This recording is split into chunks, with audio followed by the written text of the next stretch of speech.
guys, half of this rig is completed. Now this portion is for the motherboard, and here we can set our power supply.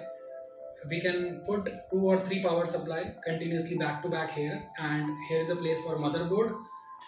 And here we will create one another partition for the GPU, for the graphics card.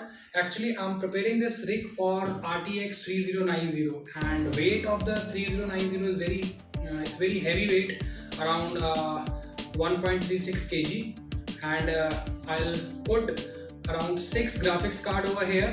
So we need a strong rig which can support heavy weight.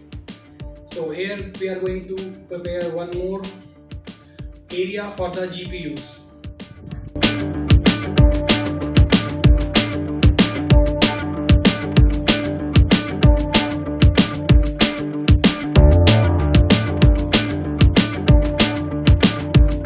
We'll put power supplies, 2 power supplies, because we are using RTX 3090.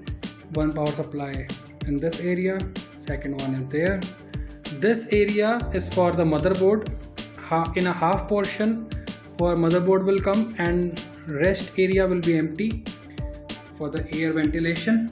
And here we will mount our graphics card using a cable tie, and on the base for the riser we will put the riser here, and we will connect and we will install our graphics card in this area. So in the next video you will see how we are using this for making RTX 3090 rig. Guys, if you are liking my work and efforts, so as your appreciation, please don't forget to subscribe this channel and like this video. See you in a next video. Till then, take care. Bye bye.